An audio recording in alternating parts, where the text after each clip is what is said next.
Akajua kusoma. Shikamoo. Marahaba. Nimekuja kwako. Nakusikiliza. Nimekuja ili nijue mimi nani. Majamali aliwaambia wanaishi na kiumbe cha ajabu. Kiumbe mwenyewe ndio mimi. Najitokeza ili nijue. Lakini nakuona wewe ni mwema. Mimi sio muuaji. Na siri hii nimwambie mtu yeyote. Nakwambia wewe kwa sababu nakuamini. Lakini nasaidia watu tu. Sawa Badili, nimekuelewa. Na kuanzia hivi sasa mimi na wewe tunaungana, tunakuwa kitu kimoja. Sawa? Nenda twende nyumbani.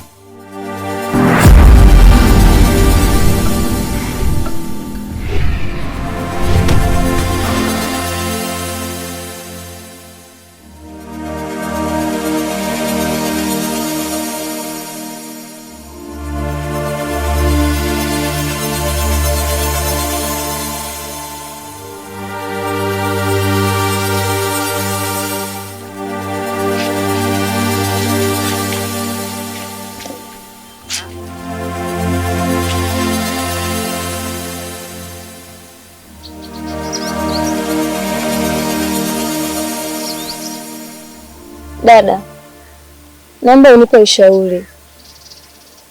Ndoa yangu ina changamoto.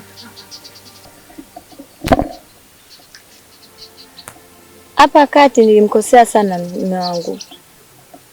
Nilijaribu kumwomba msamaha, hakunielewa katu. Na kila nikijaribu kuongea naye, wala hataki hata kunisikiliza. Cha kushangaza, leo hii asubuhi hii nilivyokuwa natoa nguo kuja kufua, dada, nilichokutana nacho kilinishtua sana, ambacho sijawahi kukiona. Yaani nimekutana na kitu ambacho cha mshangao, bastola. Na mume wangu hiyo kazi ya kumiliki bastola hana. Nifanye nini? Nifanye nini dada? Maana naogopa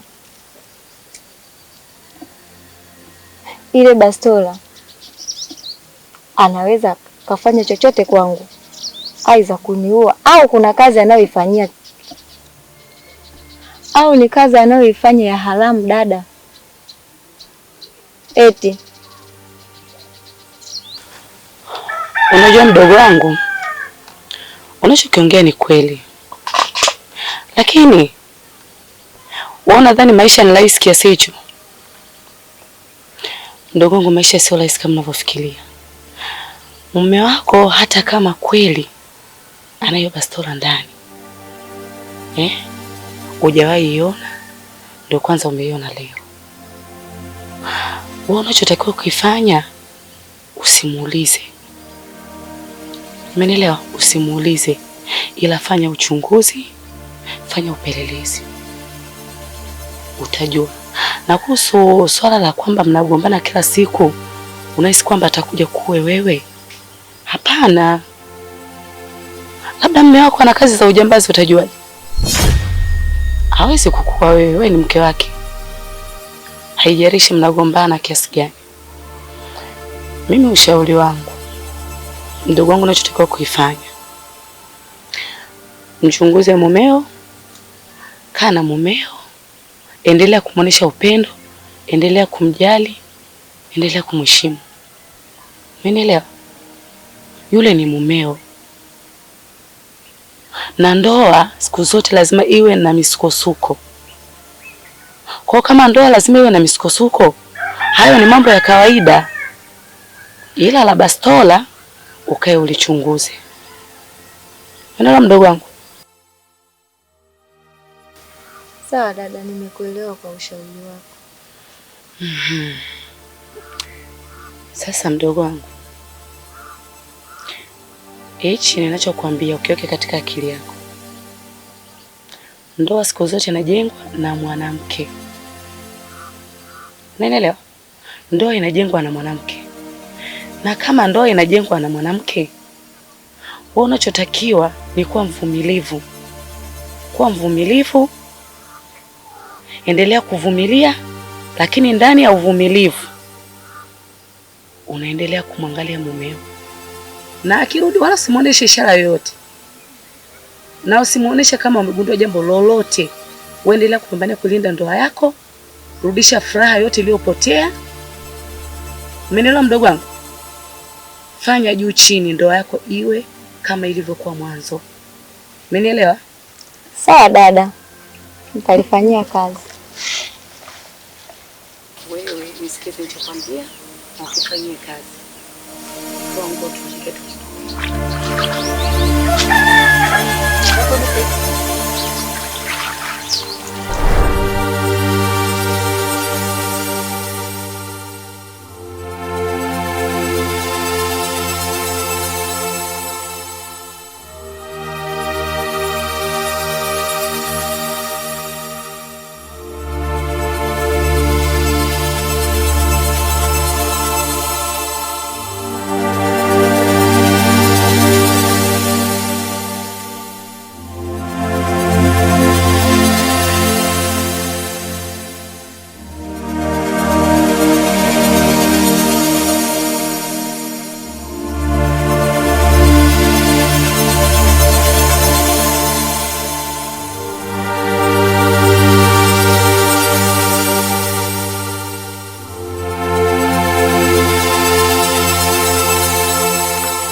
Mbona sana tembea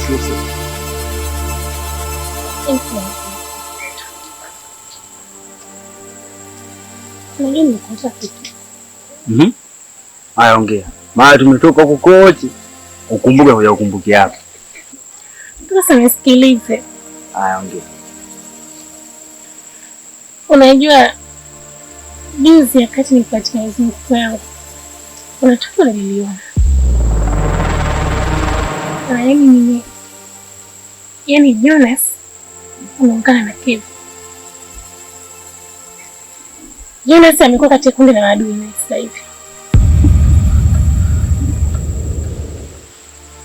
Hichi kitu ninachosema hata mimi pia nikishuhudia. Nilikutana na Jonas. Ila mazungumzo yake alikuwa ananiambia ni kuhusu mimi na wewe. Yaani mapenzi yetu. Yeye anafahamu. Ikawaje? Hivyo alinitishia tu na kuondoka. Sasa hapa tunachotakiwa ni kuwa makini sana. Tumeshaongeza idadi ya maadui.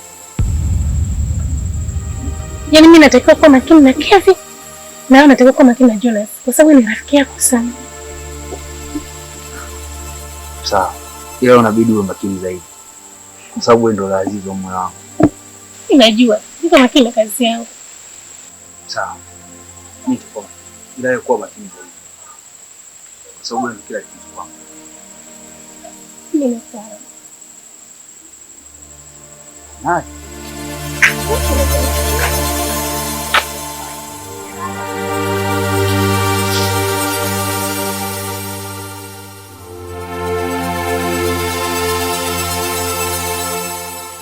Laheli, nini maana urafiki wa kweli?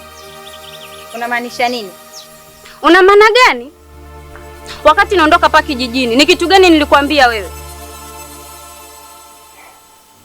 Ni kitu gani nilikwambia? Yaani mimi nakueleza siri zangu unaenda kusema. Kibena, mbona sijasema kitu chochote? Kwani Kibena, ni nini kimetokea? Sura yako inajionyesha wazi wazi kabisa jinsi ulivyo mbea na mnafiki. Nilikuamini kuwa rafiki wa kweli na nikakwambia siri usimwambie mtu yoyote. Leo hii umeenda kusema tena ukamwambia mume wangu Raheli. Kibena, sijaongea chochote zaidi ya kumwambia kakako. Hebu fikiria, hicho kiumbe unachokizungusha huku na huku na huku, unakitakia mema kweli? Ya unazidi kunitia hasira. Unazidi kunitia hasira. Hebu nionee basi huruma mimi mwanamke mwenzako Raheli. Kaka si ndio? Ina maana mimi kakangu sikumuona. Sikumuona mpaka nikakufuata wewe kike mwenzangu unitunzie. Ukamumfuate kakaangu na umueleze. Inamhusu nini sasa? Kibena, yule ni kaka yako, damu yako. Ni damu yangu ndiyo. Najua, sio kwamba sijui. Nilijua itafika muda sahihi wa kueleza ukweli mimi mwenyewe binafsi. Hivi nadhani amejisikiaje kusikia kwa mtu mwingine? Sawa. Amenifukuza mume wangu, kakaangu kanifukuza. Huyu mtoto huyu nilombeba tumboni nampeleka wapi? Hebu sikia. Kuna leo na kesho naweza nikatoka duniani. Na hiyo siri nikafa nayo. Unafikiri ndugu zako mimi watanieleweje? Au nitaondoka na dhambi ngapi? Leo na kesho, si ndio? Ungekuwa unajua kama kuna leo na kesho, usingenizalilisha kama ulivyonizalilisha leo. Nimeshakwambia nimefukuzwa. Yaani hapa aiza nije kwako nikae. Nini? Ulitegemea nifanyaje? Haiwezekani Kibena. Wakati unasema, ulijua nitakaa wapi? Kibena, mimi nitakuweka wapi chumba kimoja mimi na mume wangu? Nitakuweka wapi? Kwa na maana huwezi kunisaidia mimi. Huwezi kunistiri pamoja na mwanangu, si ndio? Hapana. Haiwezekani Kibena. Ama kweli kikulacho kingoni mwako. Kuanzia leo Raheli, sitaki urafiki na wewe. Nasema nikiwa na akili timamu, sitaki urafiki na wewe. Eti nini? Kibena. We Kibena. Urafiki hauvunjiki hivyo. Kama umeamua hivyo, basi sawa.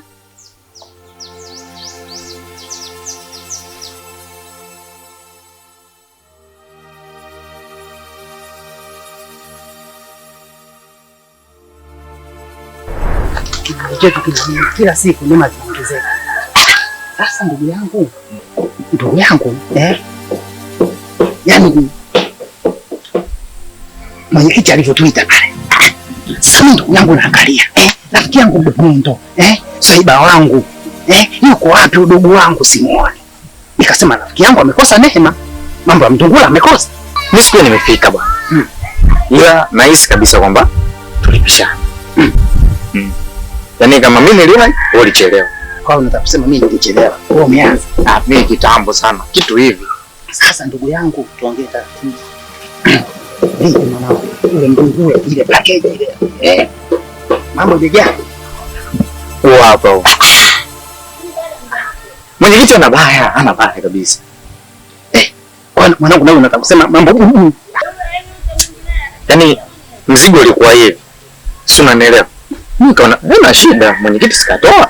Si mambo yake ya serikali au serikali imewasaidia vijana sio nini na nini. Mimi nikachukua nikavuta nikatia zangu mkono kimya. Sisi kama vijana kwanza tujaji kidogo. Zile pesa bwana, unavyoziona zile pesa hazitokei puani kweli? Kuogopa mimi sikuogopi. Ila kuna wasiwasi kanijia kwa mwenyekiti. Tusije tukapakiwa futa tu. Mimi ninavyojua ndugu yangu kwanza, yani mimi naitwa nze kujua na mwenyekiti kwanza kumpa. Mwenyekiti ni mjanja sana. Mimi na wasiwasi. Zile pesa ndugu yangu zina kitu. Sio bure.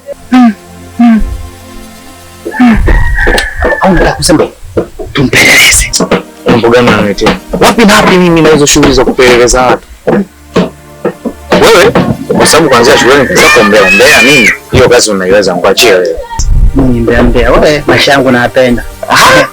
Ugali na mlenda ni uache. Wewe koma. Kumbe.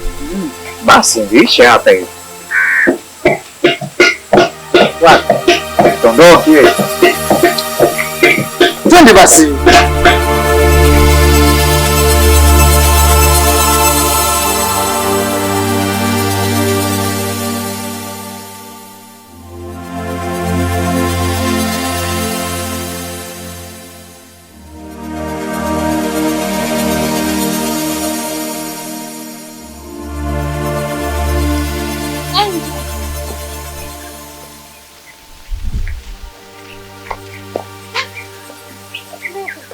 Poa mzima.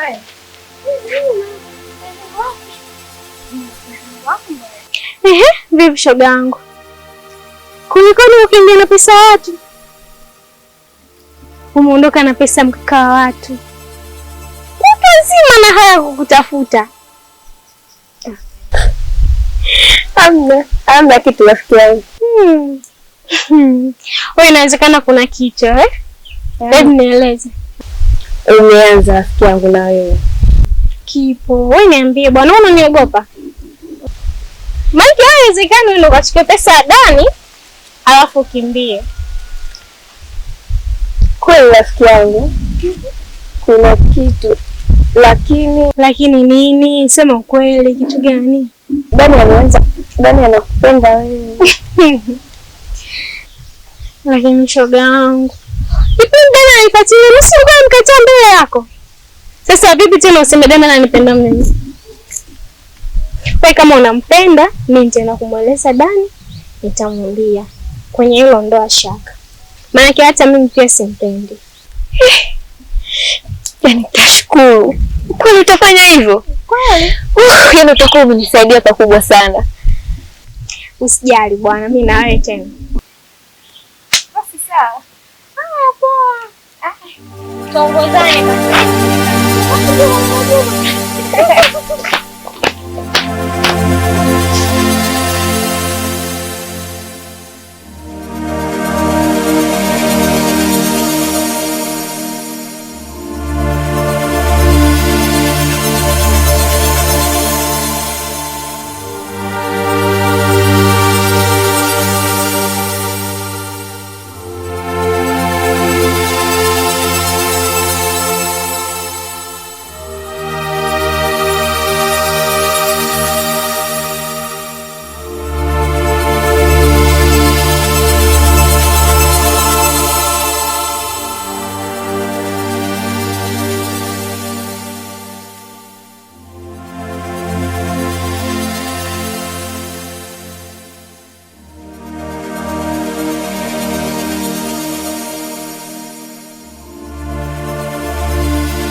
Naona unatengeneza mifagio. Unajua mwenzako mimi nimekuja kuomba msamaha. Nimetambua kuwa nimekukosea. Nimeenda mjini na mimba yako, afu sijakwambia nisamee. Donald. Mwenzako mimi nataka turudiane kama mwanzo, tumlee. Mimi nataka turudiane kama mwanzo. Sikia nikwambie kitu kimoja, sawa? Ukweli wa mtu huwa anausema kutoka moyoni. Ukiona mtu anaongea jambo bado anaendelea kukuficha, hajaamua kuwa mwazi kwako. Kama umekuja hapa kuniomba mimi msamaha, ni heri nieleze 1 2 3, usinifiche hata kitu kimoja, nitakuelewa. Mimi sikufichi, haki ya Mungu tena. Nilienda kufanya kazi, unajua nini? Mimi kule mjini kule kwa mama mdogo. Nilikwenda kufanya kazi kule. Amenisaidia hivyo, akatusaidia pia kulea huyu mtoto, nikaa nakula vizuri. Lakini nimekuja na hela zipo kwenye begi kule, tutatumia wote hapa. Na ile simu yako kubwa ile nimekuletea. Mimi bado nakupenda. Nisamee, sirudi tena. Naomba nisamee. Usinishike kibena. Hivi kibena? Yaani ni hali gani hasa ambayo ilikufanya uondoke hapa nyumbani? Ni usiri gani huo ambao ulikufanya uniache mimi uende huko unapojua na kupeleka hicho ambacho uliona kina thamani kwa mtu mwingine kuliko mimi? Mimi naenda kufanya kazi tu. Unaenda kufanya kazi gani? Kazi gani ambayo yani bado uko na mimi bado unanidanganya. Huo kule unataka kumueleza nani? Sikia, kama hali yangu ilikuwa ni kula mlo mmoja. Si kula dagaa, si nini, si mboga za majani. sijui kuuza ufagio. Sawa, ni maisha ambayo sisi wote tulikuwa tunapitia. Kwa nani ambaye alikuwa kwa umini na yale maisha? Mpaka leo bado mimi naishi. Wewe una kitu gani kati huko katika maisha yangu? Kitu gani ambacho kinakuumiza? Wakati umeondoka umeacha mimi peke yangu hapa. Mimi nakupenda, mimi hivyo hivyo. Sasa kama unanipenda, nieleze ukweli basi. Mimi ukweli wangu nilienda kule mjini kule kufanya kazi. Nenda kufanya kazi, ila ndo niliondoka na mimba yako tu. Sikia. Hapa hela haitoshi, ndio maana hela haitoshi, si ndio? Sasa hivi hela inatosha. Panga hivyo. Sikia. Sawa. Nachohitaji mimi ni kuondoka. Na kama umeshindwa kunieleza ukweli, ni heri ukanyanyua miguu yako kanda. Panga hilo mdono, ndio maana anachukia hivyo hata. Sitaki kusikia chochote. Kama uko unashindwa kunieleza unabaki unasubiri. Ondoka. Mwanzako mimi na damu yako mdonondo. Wewe mwanamke. Wewe. Panga hilo. Ondoka, nimekwambia. Wewe. Nishakwambia wewe mwanzo na mwisho kugusa hapa. Usije ukanipakie saa. Ondoka unanikuda. Wewe.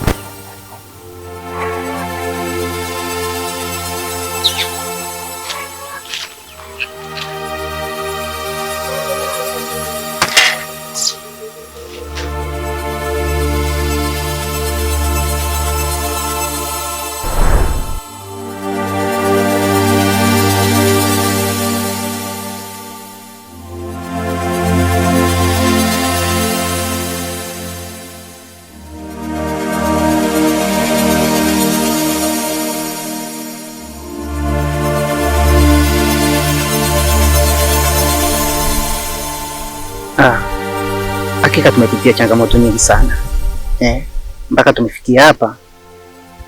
Tumshukuru Mungu, pia ni kama funzo. Ni kweli tumepitia changamoto, ni kama funzo. Ni jambo la kumshukuru Mungu, mapenzi yetu yaendelee. Tuseme inshallah. Inshallah.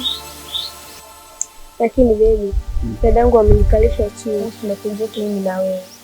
Sio vizuri kujificha mchocholoni. Kwa nini mapenzi yetu tusiweke hadharani? Hilo nalifikiria na lipo kichwani mwangu muda wote. Wewe kama mtende kwangu ni kitendo cha kuchuma na kula.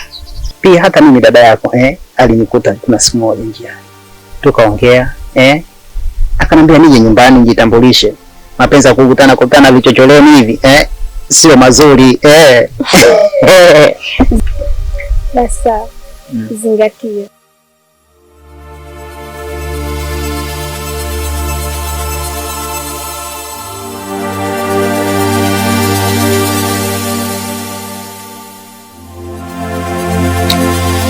Kwa nini ulikuwa na siku zote hizi? Mimi hata sikuji shida yako. Na kwa Mungu.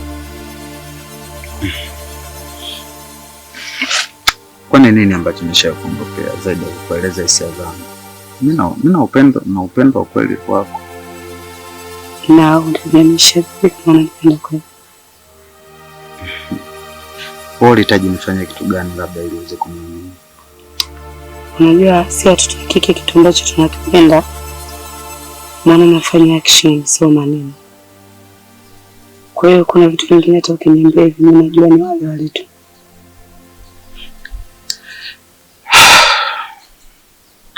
Sawa, lakini ili nifanye yote hayo unapaswa kuendelea kunipa nafasi. Kama